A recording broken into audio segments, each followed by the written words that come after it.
안녕하세요. 미래를 설계하라 경제 잡학사전 고혜림입니다. 오늘 하루도 다들 잘 보내셨나요? 이 3월인데도 눈이 내리기도 했는데요. 이 기온이 오르락 내리락 하는 것처럼 우리 증시도 오르락 내리락 하고 있는 것 같습니다. 자, 그러면 오늘도 경제 이야기 즐겁게 나눠보도록 하겠습니다. 오늘은 변수영, 김수연 아나운서와 함께합니다. 안녕하세요. 안녕하세요. 네, 그러면 미증시부터 먼저 분위기 살펴보도록 하겠습니다. 이 미증시 다시금 분위기가 뜨겁게 오르는 걸까요? 또다시 반등하는 모습 나타났는데요. 자세한 분위기 한번 살펴보도록 하겠습니다. 자, 수연 아나운서 전해주시죠. 네, 어제 상승 마감했던 미증시 오늘도 그 기세를 이어가면서 기분 좋게 마무리했습니다. 오늘 뉴욕 증시 3대 지수 이틀 연속 상승 마감했는데요. 다우지수는 전거래일 대비 0.85% 오른 41,841.63포인트의 거래를 마쳤고요. S&P 500 지수는 0.65% 상승한 5,675.12를 기록했습니다. 나스닥 지수 역시 0.31% 오른 17,808선에서 마감하면서 2거래의 연속 회복 흐름 이어갔습니다. 트럼프 대통령의 관세 정책에 따른 경기 둔화 우려로 최근 증시가 크게 위축이 됐었는데요. 저가 매수세가 유입이 되면서 빠르게 반등에 성공하는 모습입니다. 지정학적 리스크가 완화된 점도 시장에 긍정적인 영향을 줬습니다. 트럼프 대통령은 현지 시간 18일 우크라이나 전쟁 종전 협의를 위해 블라디미르 푸틴 러시아 대통령과 전화 통화를 하겠다고 밝혔습니다. 하지만 이러한 긍정적인 시그널에도 불구하고 오는 4월 2일 예정된 트럼프 대통령의 상호 관세 발표 전까지는 시장의 변동성이 여전히 클 것으로 예상되고 있습니다. 이번 증시 상승을 이끈 주요 요인 중 하나가 바로 소매 판매 지표인데요. 예상보다는 부진했지만 우려했던 수준보다는 양호하게 나왔다는 평가가 있습니다. 자세한 내용 주요 이슈로 한번 만나보시죠. 어제 발표된 2월 소매 판매는 전월 대비 0.2% 증가하면서 시장 기대치인 0.6%에는 미치지 못했지만요. 핵심 소매 판매는 예상치를 상회한 1% 증가를 기록했습니다. 이 덕분에 경기 둔화가 심각한 수준은 아니라는 평가와 함께 투자 심리가 다소 완화됐습니다. 하지만 뉴욕 연방준비은행이 발표한 3월 엠파이어 스테이트 제조업 지수는 마이너스 20을 기록하면서 거의 2년 만에 최저치를 나타냈습니다. 전문가 예상치인 마이너스 1.8보다는 훨씬 악화된 수치고요. 제조업 경기가 급격히 위축되고 있음을 시사했습니다. 한편 미국 애틀랜타 연방준비은행의 GDP 나오는 올해 1분기 GDP 증가율 전망치를 마이너스 1.1%로 보고했습니다. 최근 마이너스 1.6%보다 0.5%포인트 하향 조정한 건데요. 이 GDP 나오는 애틀랜타 연은의 공식 전망치는 아니지만요. 추후 경기 경로를 참고하는 데 많이 쓰이고 있습니다. 다른 경제학자들의 1분기 GDP 성장률 추정치는 0.5%에서 1.3%까지 다양합니다만 이는 지난해 4분기 2.3% 성장률에 비해 크게 둔화된 수치입니다. 어두운 경제 전망으로 인해서 투심이 안전자산으로 몰리기도 했고요. 때문에 국제 금값이 추가 상승 압력을 받기도 했습니다. 네, 다음 소식입니다. 트럼프 행정부가 증시 불안감을 진정시키려는 움직임을 보이고는 있지만 월가에서는 여전히 우려 섞인 전망이 나오고 있습니다. 스콧 베센트 미국 상무장관은 최근 주가 하락에 대해 위기가 아닌 정상적인 조정이라면서 시장의 불안감을 달랬는데요. 또한 케빈 헤셀 백악관 국가경제위원회 위원장도 4월 2일 상호 관세 발표 이후 시장 불확실성이 해소될 것이라며 투자 심리를 안정시키기 위한 발언을 내놨습니다. 하지만 월가의 시각은 조금 다른데요. 도이치뱅크는 상호관세 발표 전까지는 불확실성이 더욱더 확대될 가능성이 크다고 경고했고요. RBC 캐피털 마켓츠는 미국 증시의 불확실성 확대를 이유로 올해 S&P 500 지수의 연말 목표치를 기존 6,600에서 6,200으로 하향 조정했습니다. 결국 미 정부가 시장 불안을 가라앉히기 위한 메시지를 보내고는 있지만 투자자들은 당분간 무역 정책에 따른 변동성을 피하기 어려울 것으로 보입니다. 네, 이번에는 개별 이슈가 있었던 테슬라의 소식 한번 짚고 넘어가겠습니다. 테슬라의 주가 오늘 뉴욕 증시에서 4.79% 하락했습니다.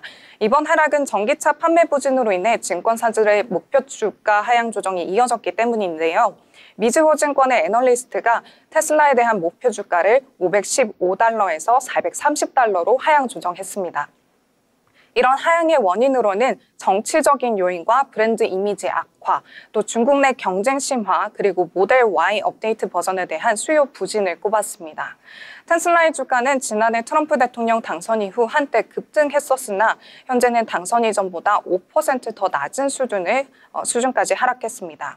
일론 머스크 CEO의 정치 활동으로 브랜드 이미지가 악화됐고 판매량 감소가 계속해서 겹치면서 주가 하락이 가속화된 것으로 분석되고 있습니다. 이런 애널리스트들의 테슬라에 대한 매수 의견 비율은 48% 수준이고요. 목표 주가 평균은 현재 $390로 책정된 상태입니다. 네, 이제 히트맵 보시면서 종목별 흐름 살펴보겠습니다. 오늘 미증시에서 양자 컴퓨터 관련주의 강세가 눈에 띄는데요. 인텔은 새로운 CEO의 칩 제조 방식과 인공지능 전략 전환 기대감으로 6.8% 급등했고요. AMD는 데이터 센터 사업 강화 소식에 힘입어서 3.6% 상승했습니다. 또한 엔비디아는 CEO 젠슨 황의 GTC 2025 컨퍼런스를 앞두고 3일 연속 계속 상승하다가 오늘은 미중 간 교역 긴장 여파로 1.8% 하락했습니다. 하지만 엔비디아 행사 기대감으로 인해서 양자 컴퓨팅 기업인 D-Wave 퀀텀과 퀀텀코프가 각각 10% 그리고 40% 이상 급등하는 모습을 보였습니다. 바이두 또한 중국의 소비 촉진 정책과 AI 개발 기대감에 힘입어서 9% 급등하면서 두각을 나타냈는데요. 알파벳과 메타는 약보합세를 보였고요. 애플은 0.24% 상승하면서 소폭의 회복세에 그쳤습니다. 오늘 시장 상승 마감했지만요. 앞으로 4월 2일 트럼프 대통령의 상호 관세 발표 전까지는 변동성이 굉장히 클 것으로 예상되고 있습니다. 특히 이번 주 내내 살펴볼 뉴스들이 굉장히 많은데요. 오늘 발표될 FOMC 결과와 이번 주 내내 있을 주요 기업들의 실적 발표가 증시에 큰 영향을 미칠 수 있으니 계속해서 저희와 함께 하시면서 중요한 소식들 가져가시면 좋을 것 같습니다. 지금까지 미증시 마감 시황 전해드렸습니다. 네, 미증시 전체적으로 잘 정리를 해주셨습니다. 뉴욕 증시 같은 경우에는 3대 지수가 이틀째 모두 상승을 하면서 마감이 됐는데요. 분위기가 다시 좋아지나 싶긴 하지만요. 그래도 여전히 트럼프 대통령의 오락가락한 관세 정책 계속되고 있고요. 또 경기가 부진할 것이라는 전망과 그러한 걱정에 따라서 증시가 어떻게 흘러갈지 우려도 점점 커지고 있는 상황입니다. FOMC 대기 모드에 들어가고 있으니까요. 이 결과도 함께 체크해보시고 투자하실 때 참고하시길 바라겠습니다. 자, 그러면 저희 이번에는 기업에 대해서 알아볼 시간인데요. 매번 새로운 기업에 대해서 저희가 알아보고 있습니다. 자, 오늘은 소연 아나운서 굉장히 웃음 가득한 기업을 준비하셨다고요? 네, 맞습니다. 제가 오늘 알아두면 쓸데있는 기업 사전. 제가 오늘 소개해드릴 기업은 빙그레입니다. 빙그레 하면 뭐가 떠오르시나요? 빙그레 하면은요? 제품 말씀이신가요? 네. 메로나 아닌가요? 메로나? 빙그레 바나나 우유? 바나나 우유. 네, 맞습니다. 바로 메로나, 그리고 바나나 우유죠. 빙그레가 최근 메로나를 앞세워 글로벌 시장에서 뚜렷한 성과를 내고 있다는 분석이 나왔습니다. 메로나는 코스트코 전체 매장에 입점하며 현지 소비자들에게 높은 인지도를 확보했는데요. 현재 메로나는 미국 내 아이스크림 시장의 약 70%를 차지하며 독보적인 1위 브랜드로 자리 잡았습니다. 또한 빙그레 미국 법인의 매출은 2023년 598억 원에서 지난해 840억 원으로 전년 대비 35% 증가했고 아이스크림 수출액도 약 40% 증가하며 성장세를 이어가고 있습니다. 또한 중국 시장에서는 바나나 맛 우유를 중심으로 적극적인 현지화 전략을 펼치고 있는데요.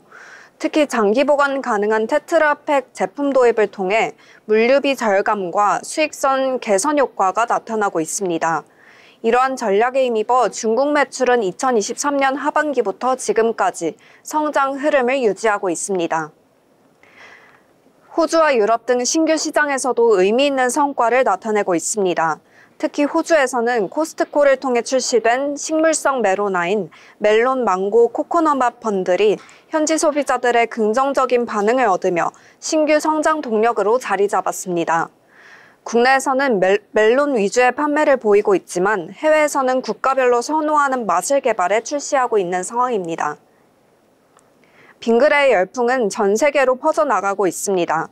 K 콘텐츠를 즐기는 세계인들이 많아지면서 한국 제품에 대한 호기심과 긍정적 인식 확산으로 빙그레 수출 국가는 30여 개를 기록했는데요. 빙그레는 해외 수출이 지속 성장하고 있는 요인으로 국가별 맞춤 전략이 주요했다고 설명했습니다. 또한 지속적으로 국제 박람회를 참가해 제품 인지도를 높이는 한편 SNS를 활용한 효율적인 마케팅 활동도 실행 중입니다. 빙그레 관계자는 해외 시장은 아직도 개척할 곳이 많아서 무한한 성장을 가지고 있으며 수익성도 좋아 전반적인 경영 성과에도 긍정적인 영향을 미치고 있다며 지속적으로 해외 수출과 매출 비중을 늘려나갈 것이라는 계획을 밝혔습니다. 빙그레가 세계인의 핫한 간식으로 떠오른 가운데 빙그레 2025년 예상 매출액은 1조 5,563억 원으로 앞으로도 견조한 성장세를 이어갈 전망입니다. 앞으로도 더 많은 소비자들의 마음을 사로잡을 빙그레의 행보 기대해봐도 좋겠죠? 지금까지 알아두면 쓸데있는 기업사전이었습니다. 다음에도 유익한 소식으로 찾아뵙겠습니다. 네, 빙그레 이야기해 주셨습니다. 아까 수연 아나운서가 빙그레 하면은요, 이 바나나 우유 얘기해 주셨잖아요. 그런데 이 빙그레에서 바나나 우유가 굉장히 수출이 잘 돼가지고요, 효자 식품으로 손꼽힌다고 합니다. 저희가 예전에 방송에서 이 식료품과 관련해서 리포트 정리해서 전해드리기도 했는데요. 빙그레 같은 경우에는 K푸드에 힘입어서 점점점 수출도 잘 나가고 있고 이 매출도 늘고 있다고 하니까요. 눈여겨보면 좋은 기업인 것 같습니다. 다음에도 새로운 기업 또 소개를 해드리도록 하겠습니다. 자, 그러면 저희 이번에는 뉴스 살펴볼 시간인데요. 경제면 요약해서 잘 정리를 해드리도록 하겠습니다. 자, 수연 아나운서 어떤 내용인가요? 네, 오늘 기사에서 발췌한 내용을 전해드리는 뉴스 브리핑 시간입니다. 오늘은 국내 기업 소식들 위주로 좀 많이 구성을 해봤는데요. 바로 첫 번째 소식부터 전해드리도록 하겠습니다. 정보기술 등 고성장 업종에서는 주주배당보다 투자가 기업 가치를 더 효과적으로 높일 수 있다는 한국은행의 보고서가 나왔습니다.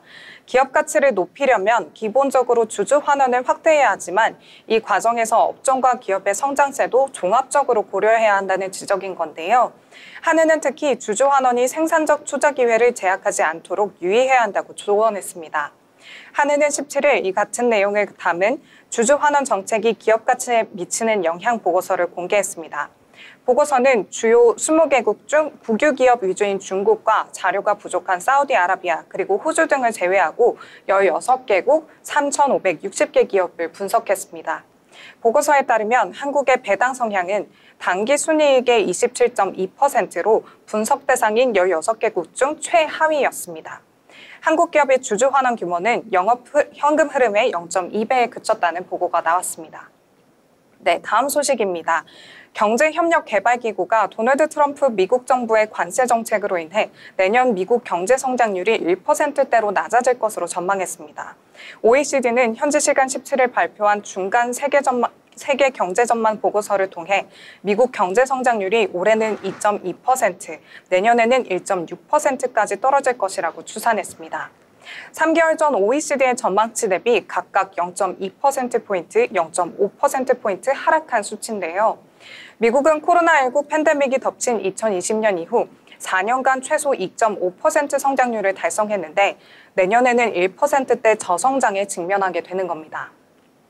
OECD는 트럼프 정부의 무차별적 관세율 인상을 성장 둔화의 원인으로 지목했습니다. 올해 세계 경제 성장률은 종전 전망치 3.3%보다 0.2%포인트 낮은 3.1%로 전망했습니다. OECD는 2024년부터 세계 경제가 회복세를 유지하고 있지만 최근의 경제활동 지표들은 글로벌 성장 전망이 완만해질 것을 나타내기 시작했다고 진단했습니다. 특히 도널드 트럼프 미국 대통령이 초래하는 이러한 불확실성이 악영향을 미칠 것이라고 내다봤습니다. 네, 다음 소식은 이번 주 홈플러스 관련 소식입니다. 기업회생 절차를 밟고 있는 홈플러스가 납품사 결제대금 등 상거래 채권뿐만 아니라 일반인에게 판매한 자산유동화 전자장기 사채 등 금융채권까지 전액 변제하겠다고 밝혔습니다. 지난 16일 홈플러스의 대주주인 MBK 파트너스의 김병준 회장이 소상공인 결제대금 문제를 해소하고자 사직을 출연하겠다고 밝힌 가운데 금융채권 관련 비판 여론이 확산되자 긴급 진화에 나선 건데요. 하지만 근본적인 홈플러스 정상화는 없이는 이 같은 조치도 당장의 비난을 모면하기 위한 미봉책이라는 지적이 나왔습니다. 홈플러스는 17일 증권사가 발행한 유동화증권 투자자들은 당사에 대한 직접적인 채권자는 아니지만 그 변제에 대한 최종 책임은 당사에 있다며 해당 채권이 전액 변제되는 것을 목표로 관련 증권사들과 함께 회생 절차에 노력을 다하겠다고 말했습니다. 네 번째 소식입니다. 지난 수개월간 부진한 흐름을 이어오던 삼성전자 주가가 외국인 투자자 매수세에 급등세를 보였습니다. 그간 미뤄지던 엔비디아 향 납품에 대한 기대감과 저평가 매력이 커진 점 등 다양한 요인이 영향을 끼친 것으로 풀이되고 있습니다. 17일 유가 증권시장에서 삼성전자는 전거래 종가 대비 5.3% 오른 57,600원으로 거래를 마쳤는데요. 이 같은 상승세는 주로 외국인 투자자가 이끈 것으로 파악이 됐습니다. 한국거래소 정보데이터 시스템에 따르면 이날 하루 외국인 삼성전자 주식 4,941억 원어치를 순매수했고요. 지난해 하반기부터 삼성전자의 주가는 큰 폭의 하락세를 이어왔지만 지난해 12일 장중 88,800원으로 사상 최고가에 도달한 뒤 급격한 하락세를 보이면서 같은 해 11월 15일에는 49,900원까지 떨어졌습니다. 이는 삼성전자가 위기론에 봉착하면서 외국인이 계속해서 주식을 매도했기 때문인데요. 최근 6개월 동안 외국인은 삼성전자를 17조 9,901억 원어치 순매도했습니다. 반면 같은 기간 개인은 12조 3,093억 원, 기관은 1조 7,076억 원어치 삼성전자의 주식을 순매수했다고 밝혔습니다. 네, 마지막 소식은 LG 관련 기사입니다. LG그룹 주요 계열사 최고 경영자가 글로벌 완성차 회사를 잇따라 만난다고 합니다. LG 전장부품과 관련해 글로벌 완성차 업체의 문의가 쇄도하자 CEO들이 직접 찾아 설명하고 협력 방안을 논의하기 위해서라고 하는데요. 이런 그룹의 미래 성장 동력으로 삼은 전장에서 LG의 존재감이 커지고 있다는 분석이 나왔습니다. 17일 산업계에 따르면 LG전자를 비롯해 LG디스플레이, LG에너지솔루션, LG이노텍 등 LG그룹 주요 계열사는 오늘 6월부터 글로벌 완성차 기업을 대상으로 비공개 테크데이를 잇따라 연다고 하는데요. 현대자동차와 기아를 시작으로 일본 혼다 본사로도 날아간다고 합니다. LG그룹 비공개 테크데이는 외부에 알려진 것만 총 4번째라고 하는데요. 지난해 독일 벤츠 본사에서 처음 행사를 개최한 뒤 현대차와 도요타도 만났다고 합니다. 지난해 LG전자는 소프트웨어 중심 차량 핵심 부품을 현대차에 납품하는 성과도 내었습니다. 네, 오늘 뉴스 브리핑 여기까지입니다. 다음에도 중요한 소식들로 찾아뵙겠습니다. 네, 여러 가지 뉴스들 잘 정리를 해주셨습니다. 특히 저희 생활과 밀접하게 관련이 있는 기업이죠. 이 홈플러스 사태 오늘도 또 한 번 전달을 해드렸는데요. 이 홈플러스 사태로 인해서 소비자들뿐만 아니라 납품업체, 금융권, 투자자들까지 전방위적으로 이 피해가 확산되고 있습니다.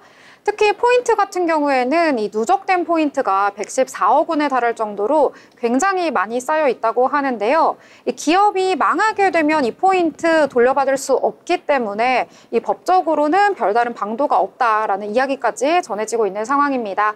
추가적인 소식 나오는 대로 저희가 정리해서 전달해 드리도록 하겠습니다. 더불어 본 방송에서 제공하는 정보는 투자 판단을 위한 조언일 뿐 해당 종목의 가치, 상승과 하락에 대해서는 보장하지 않습니다.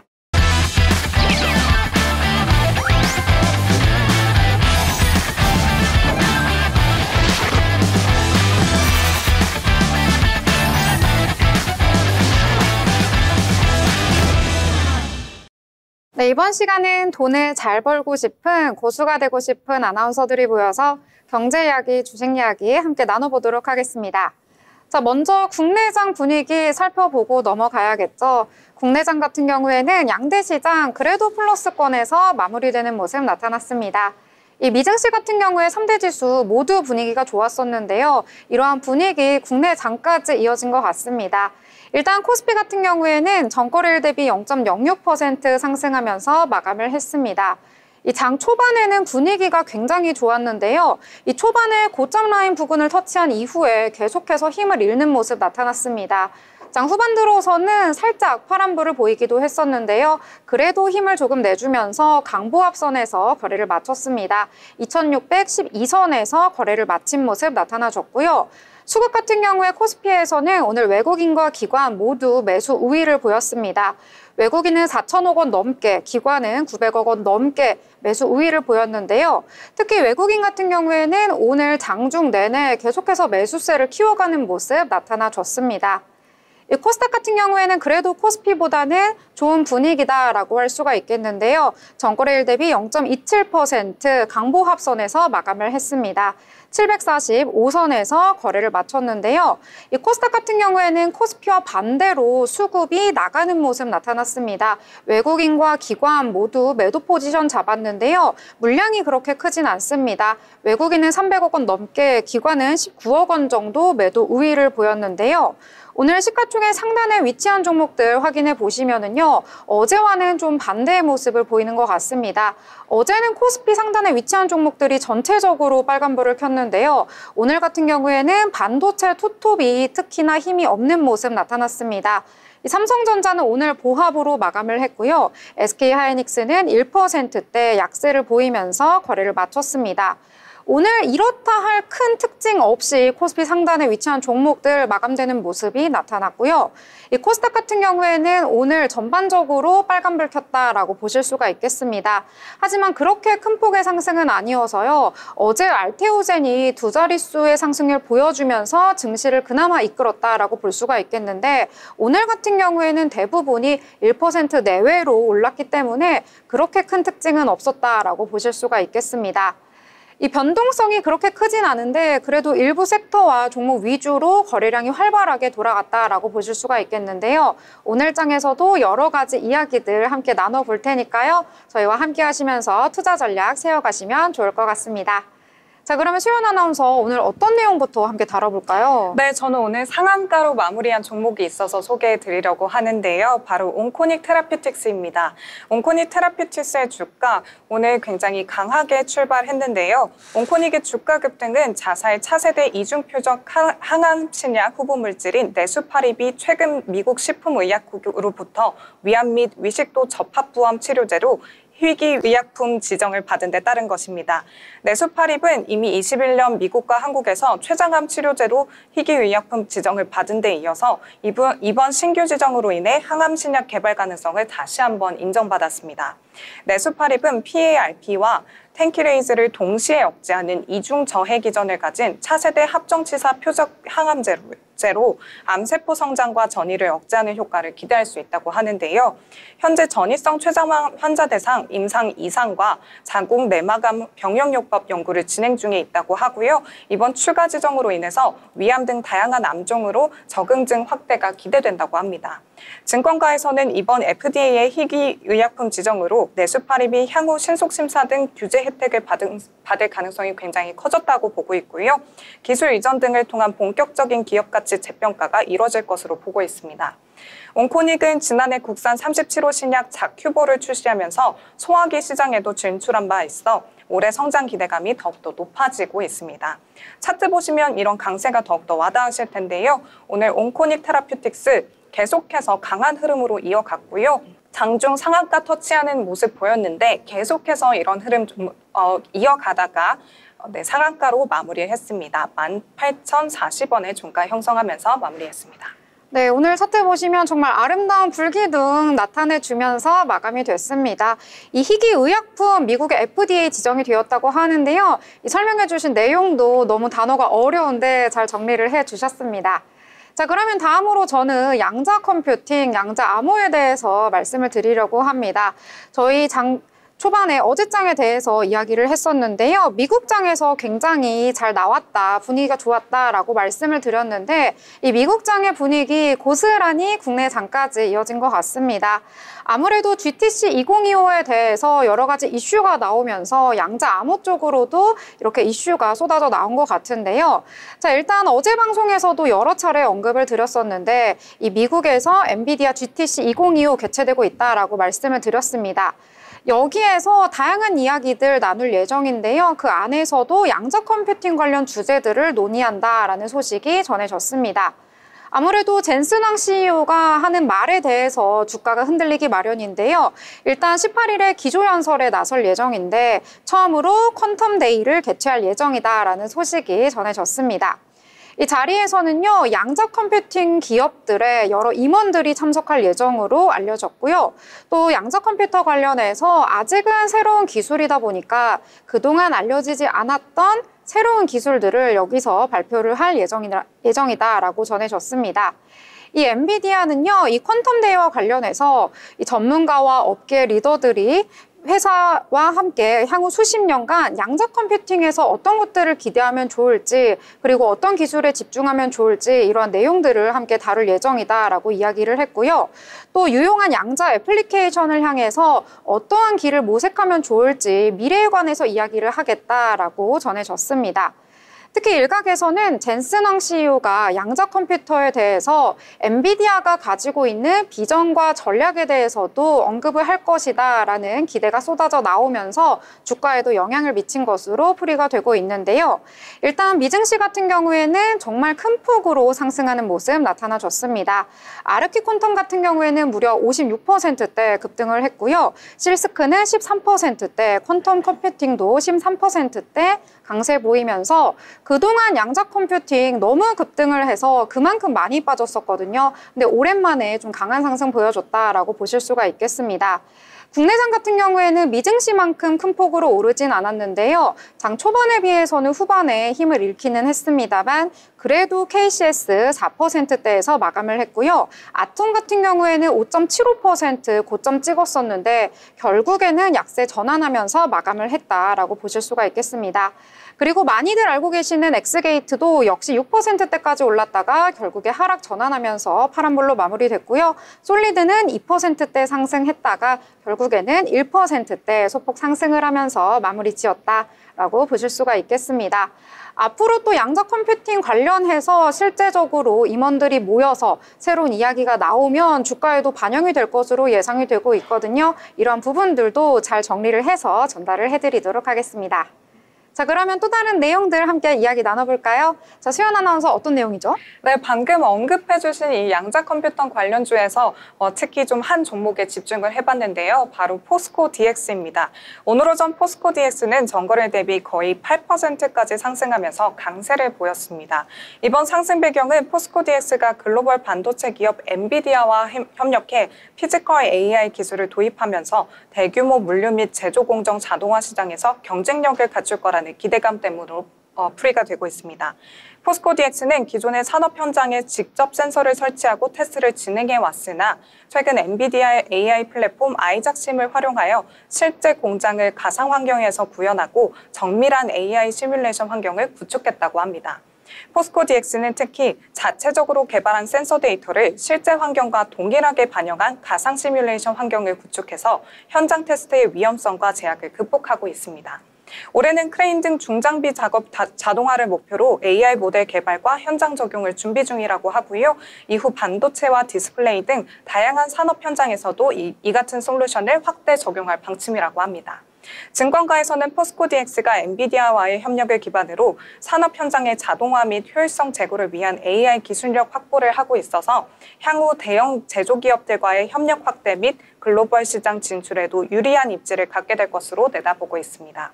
다만 피지컬 AI 기술의 실제 현장 적용 성과가 본격적으로 가시화될 때까지는 시장에서 지속적인 검증이 필요할 것으로 전망되고 있습니다. 네, 오늘 차트 보시면 포스코 DX 굉장히 1.3% 오르면서 강한 모습으로 시작하나 했는데요. 장중 7.96%까지 올랐다가 장 후반에는 좀 힘이 빠져서 내려온 모습입니다. 꼬리 길게 달면서 1.85% 상승한 27,500원에 장 마쳤습니다. 네, 이렇게 포스코 DX까지 언급을 해주셨습니다. 이 장중에 빨간불 켜나 했는데요. 좀 힘을 잃었던 것 같습니다. 윗꼬리 길게 달고 내려왔다라고 보시면 되겠습니다. 자, 올랐던 테마와 종목들 함께 이야기해봤는데요. 오늘은 또 내렸던 테마와 종목도 있어서 함께 이야기를 나눠보려고 합니다. 바로 엔터인데요. 여러분들 엔터 쪽 관심 좀 많으신가요? 저는 좀 관심이 있는 편입니다.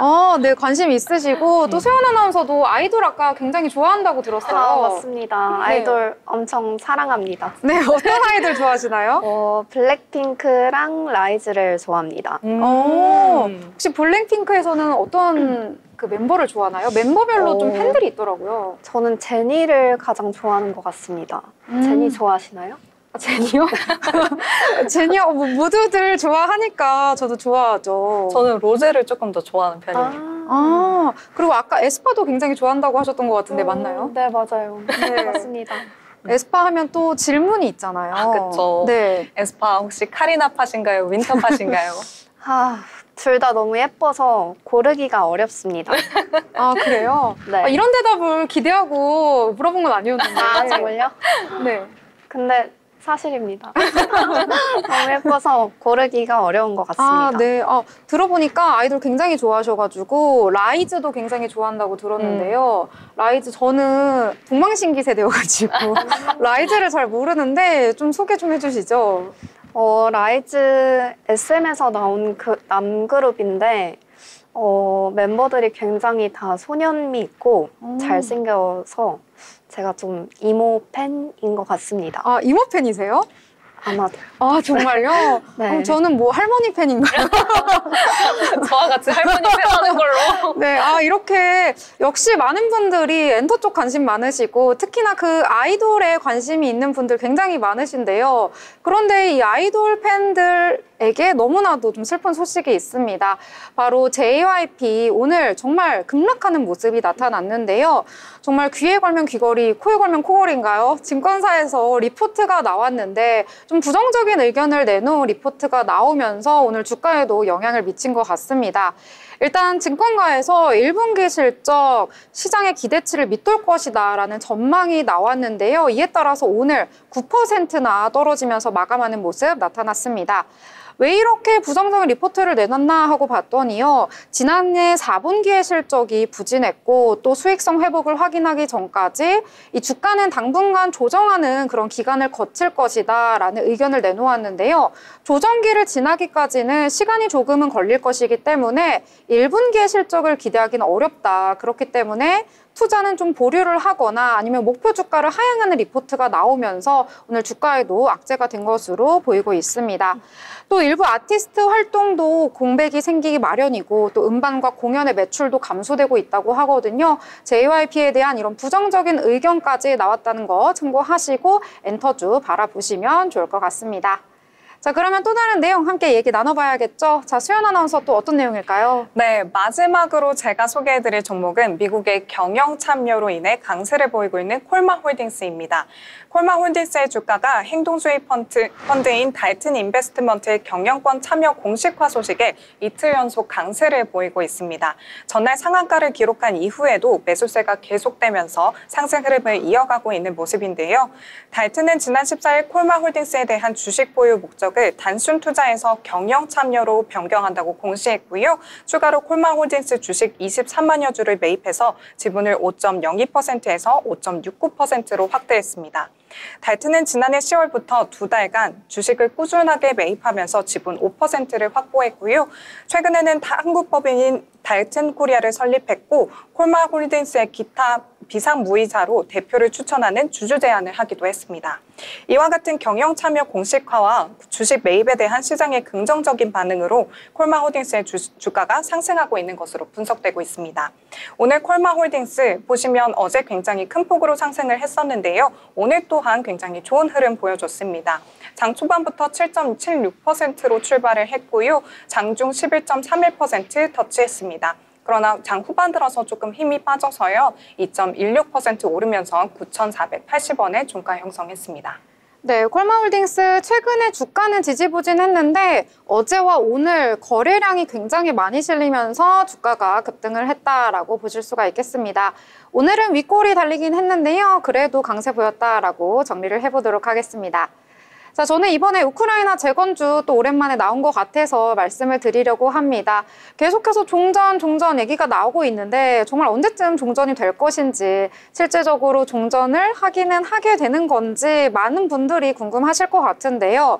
드디어 트럼프 대통령이 러시아 푸틴 대통령과 공식적으로 이 러시아와 우크라이나 전쟁 종전을 위해서 대화를 시작한다라는 내용이 전해졌습니다.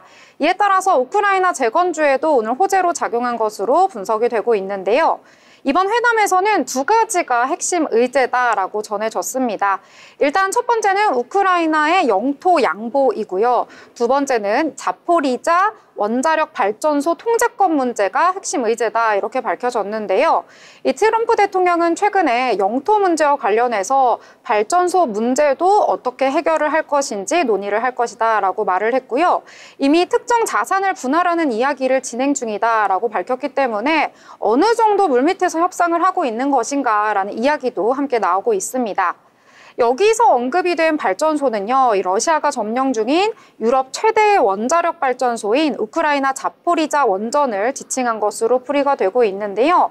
종전 이야기가 나오고 있는 만큼 전쟁 이후에 다시 재건을 할 때 들어갈 수 있는 여러 가지 건설 기계와 관련된 종목들, 오늘 주가가 좀 뛰었다라고 보실 수가 있겠습니다. 대동기업 같은 경우에는 오늘 3%대 소폭 상승을 했고요. 전진 건설 기계, 로봇도 오늘 3%대 상승을 했습니다. 현대코퍼레이션 같은 경우에는 오늘 장 후반에 힘을 잃으면서 1%대에서 거래를 마쳤다. 이렇게 정리를 해보도록 하겠습니다. 자, 오늘 장에 대해서 다양한 이야기들 함께 나눠봤는데요. 자, 이번에는 인물에 대해서 저희 함께 이야기 나눠보도록 하겠습니다. 매번 새로운 인물에 대해서 알아가는 재미도 있는 것 같은데요. 자, 서연 아나운서, 오늘은 어떤 인물인가요? 오늘 제가 소개해드릴 인물은 50대 부통령인 J.D. 벤스입니다. J.D. 벤스는 러스트벨트 지역인 오하이오주 작은 마을 미들타운에서 태어났습니다. 그리고 마약 중독자인 어머니의 학대와 가난 속에서 어린 시절을 보냈다고 하는데요. 벤스는 고등학교 졸업 후 학비 마련을 위해 해병대에 입대했고 5년간 복무했습니다. 이라크전도 참전한 것으로 알려져 있고요. 그리고 이후에 오하이오주 주립대를 최우등 성적으로 졸업했고 예일대 로스쿨에 진학하며 엘리트 사회에 진입하는 데 성공했습니다. 2016년 벤스는 힐빌리의 노래라는 책을 출간했습니다.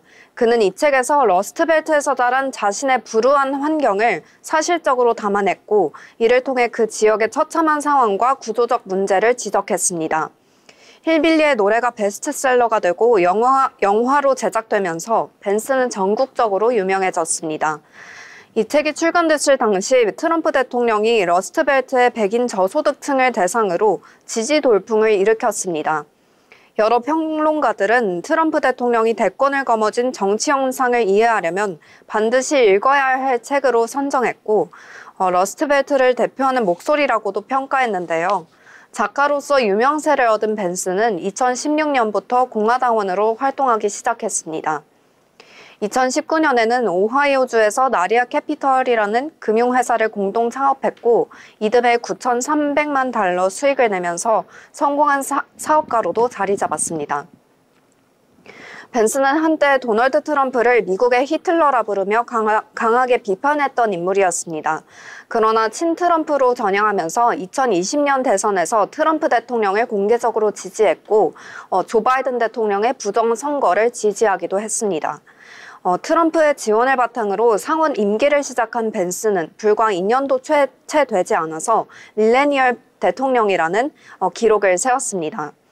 트럼프가 벤스를 러닝메이트로 선택한 이유는 트럼프가 미국 제조업의 중심지였던 러스트벨트의 과거 영광을 되찾는 것으로 목표로 했는데 벤스가 러스트벨트에서 자수성가한 아메리칸 드림의 상징적 인물이자 트럼피즘에 열광하는 러스트벨트 하층민의 표상으로 여겨졌기 때문입니다.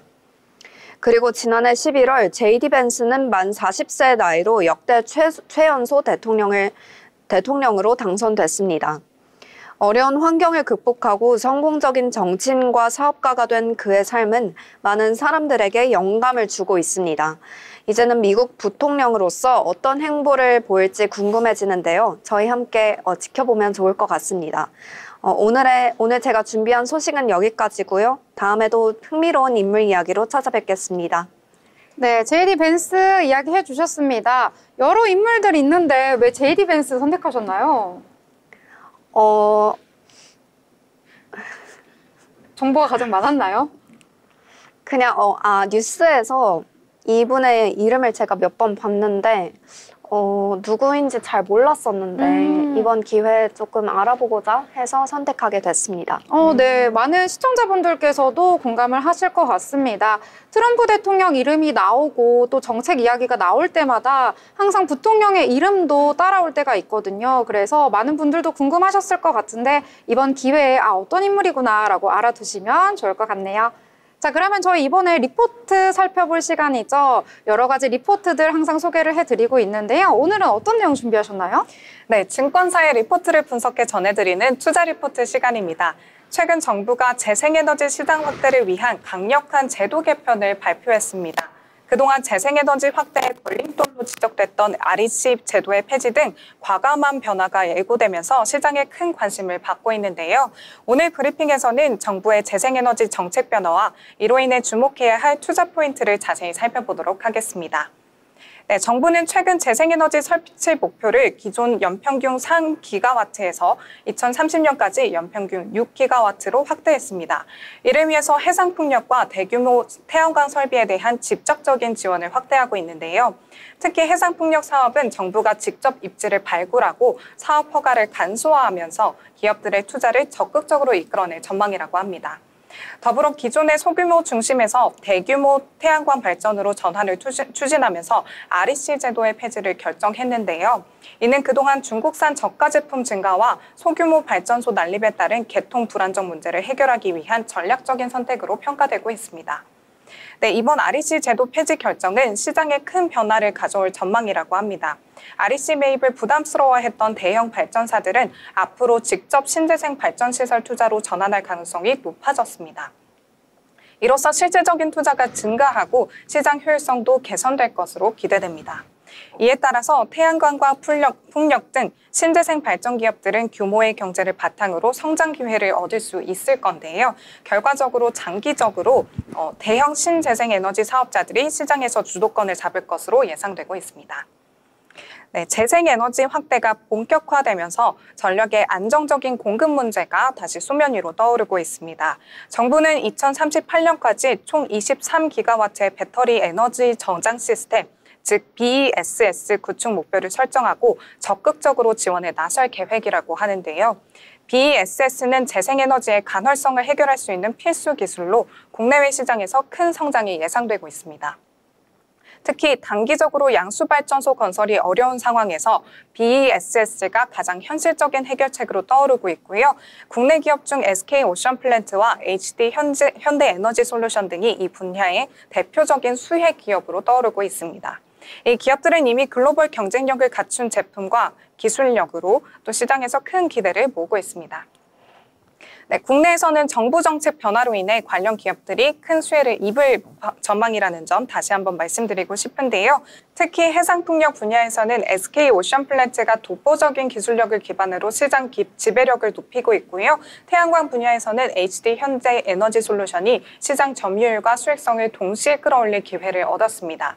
대명에너지는 풍력 및 ESS 시장에서 탄탄한 성장 기반을 구축하고 있고요.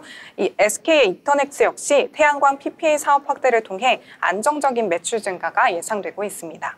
투자자 입장에서는 이 기업들의 주가 흐름과 사업 실적에 특별히 주목할 필요가 있겠습니다. 네, 정리하자면 재생에너지 정책 변화는 국내 관련 기업들에게 분명한 투자 기회인데요. 적극적인 투자가 예상되는 만큼 SK오션플랜트, HD 현대에너지솔루션을 중심으로 포트폴리오 비중 확대를 추천드리겠습니다. 특히 이 기업들의 주가는 향후 최소 20%에서 30% 상승 가능성이 높아 보이고요. 정부 정책 효과가 본격적으로 나타나는 올해 하반기부터 가시적인 성과가 기대됩니다. 지금까지 살펴본 바와 같이 재생에너지 시장은 정부 정책의 적극적인 지원과 함께 본격적인 성장 국면으로 진입했다고 볼 수 있는데요. 이런 흐름 속에서 SK오션플랜트와 HD 현대에너지솔루션 등 주요 기업들이 시장의 중심에서 그 혜택을 누릴 가능성이 높아지고 있습니다. 여러분께서도 이 기업들을 중심으로 포트폴리오를 구성하는 방안을 고려하셔서 중장기적으로 안정적이면서도 높은 수익을 기대해 보시는 건 어떨까요? 오늘 준비한 투자 리포트는 여기까지입니다. 다음에도 더욱더 유익한 투자 리포트로 찾아뵙겠습니다. 네, 에너지 관련해서 리포트 잘 정리를 해주셨습니다. 특히 REC 같은 경우에는 약 3주 전쯤인가요? 국내 시장에서 전체적으로 강한 상승을 보여줬던 테마이기도 한데요. 오랜만에 이야기가 좀 나온 것 같습니다. 국내 정부가 REC 제도를 폐지하겠다라는 소식이 전해지면서 관련된 업종들이 주가가 뛰는 모습 나타났었고요. 이에 따라서 태양광 모듈 가격 같은 경우에도 수요가 늘어날 수 있다라는 소식까지 전해드렸었는데 이러한 부분도 투자하실 때 참고하시면 좋을 것 같습니다. 더불어 본 방송에서 제공하는 정보는 투자 판단을 위한 조언일 뿐 해당 종목의 가치, 상승과 하락에 대해서는 보장하지 않습니다.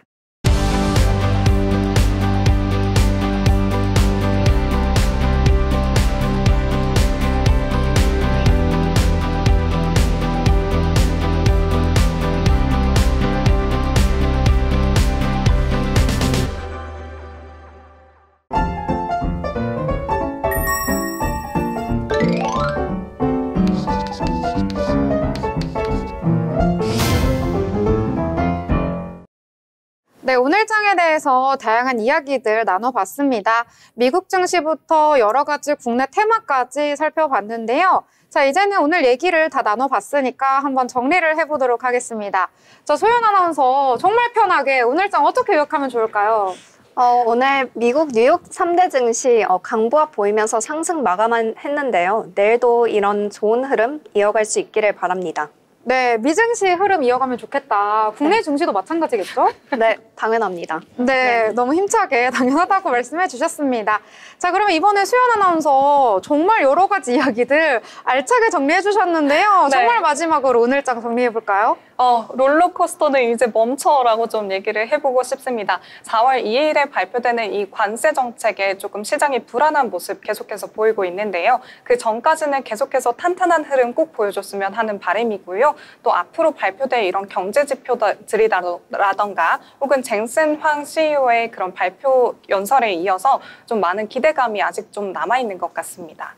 네, 여러 가지 기대감 안고 우리 증시를 긍정적으로 살펴주셨습니다. 자, 오늘 같은 경우에는 오전 중에 HTS 거래가 멈추는 일도 발생을 해서요. 많은 투자자분들 놀라셨을 것 같습니다. 다시 원상 복구가 되면서 거래가 활발하게 일어나긴 했는데요. 오늘 양대 시장 외국인의 1조 원 넘는 수급이 어제 오늘 합쳐서 일어났다라고 보실 수가 있겠습니다. 돌아와요 외국인들, 이렇게 오늘 장 정리해 보도록 하겠습니다. 자, 화요일 방송 여기서 마무리 짓도록 하겠습니다. 저희는 수요일 방송으로 더 알찬 내용 가지고 돌아오도록 하겠습니다. 시청해주신 여러분 고맙습니다.